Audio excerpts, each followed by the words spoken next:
جناب ریاض حسین پیرزادہ صاحب۔ شکریہ جناب اسپیکر، میں کیونکہ کویسچن آر میں آپ نے پوائنٹ آف آرڈر لے لی ہے تو میں اس لیے محرم کے حوالے سے بات کرنا چاہتا ہوں۔ سر میرے پاس شیعہ کونسل کے ممبران ملنے آئے تھے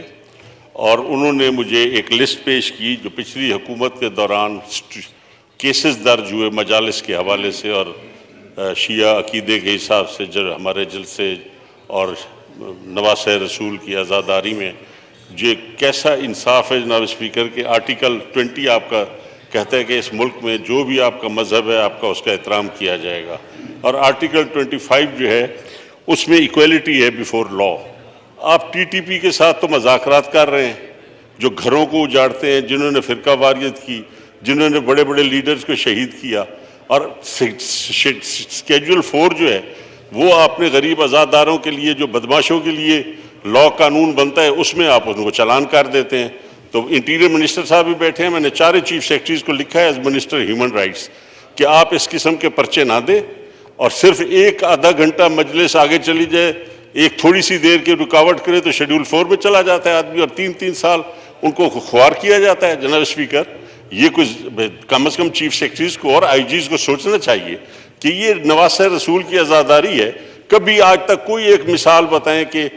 عزاداری کے جلوس میں کسی نے کوئی دکان لوٹی ہو، کسی کے گھر پہ حملہ کیا ہو، کسی عزاداری جلوس نے جا کے کسی کے گھر پہ دھاوا بولا ہو، انہیں پہ بم چلتے ہیں، اور آپ نے اس کو بدنام کرنے کے لیے پورے شہر کو کارڈن آف کر دیتے ہیں کیونکہ عزاداروں کا جلوس جانا ہے، تاکہ آپ 15 کلومیٹر چکر لگائیں اور کہیں لوگ کہ یہ شیعہ لوگ کیا کر رہے ہیں جی، انہوں نے تو شہر ہی بند کر دیے۔ ہم نے کبھی درخواست نہیں دی کہ ہماری زندگی بچاؤ، ہم پیدا ہی شہادت کے لیے ہوئے ہیں آل رسول کے نام پہ۔ آپ یہ احسان مت کریں کہ شیعہ مجالس کو آپ اپنی پولیس کے ذریعے بچائیں۔ آپ جو کرتا ہے حملہ،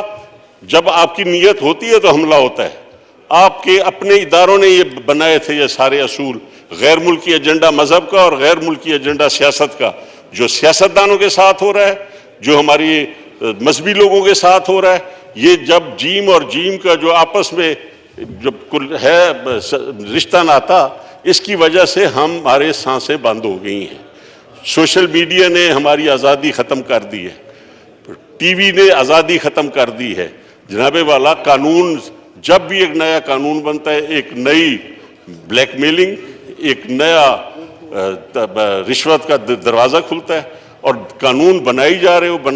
ہو اور لوگوں کو عذاب میں مبتلا کر دیا ہے۔ جناب والا، یہ مذہبی آزادی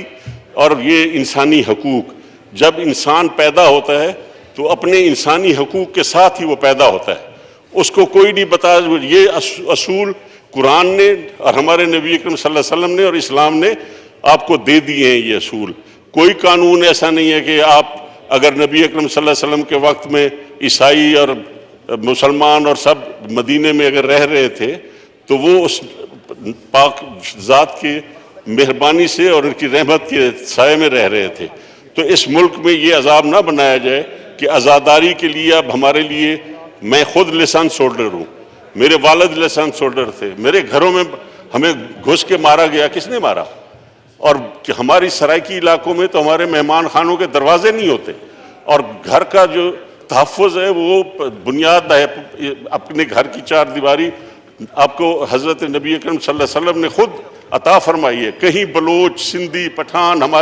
ہم روایتوں والے لوگ ہیں، ہم جڑے ہوئے لوگ ہیں۔ کبھی ایسا واقعہ نہیں ہوتا کہ کوئی بلوچ کسی بلوچ کے گھر پہ حملہ کر کے مارے، پٹھان کے گھر پہ حملہ کرے۔ اگر لڑتے ہیں عدالتوں میں لڑتے ہیں، سڑکوں پہ لڑتے ہیں، لیکن یہ کیسا نظام ہے پاکستان کا کہ گھروں کے اندر اور سرائکی علاقوں کے مہمان خانوں میں گھس کے مارا جائے، اور پھر عدالتوں میں میرے والد کا مرڈر ہوا، میں ایک دن کے لیے نہ تھانے پہ گیا نہ میں عدالتوں میں گیا۔ مجھے یقین تھا کہ نہ مجھے وہاں سے انصاف ملے گا اور نہ یہاں سے ملے گا، اور وہ اللہ تعالیٰ نے مہربانی کی۔ جب پہلا میزائل فائر ہوا میرم شاہ میں گرا تو میرے والد کے جو 2 قاتل تھے وہ اسی میزائل میں مر گئے تھے۔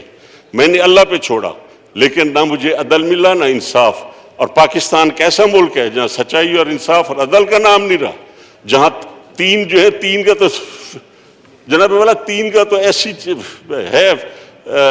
ہند سے علم العداد میں کہ یہ کیا ہوتا ہے 3 کے خلاف ہر جگہ۔ تو جہاں انصاف اور عدل صرف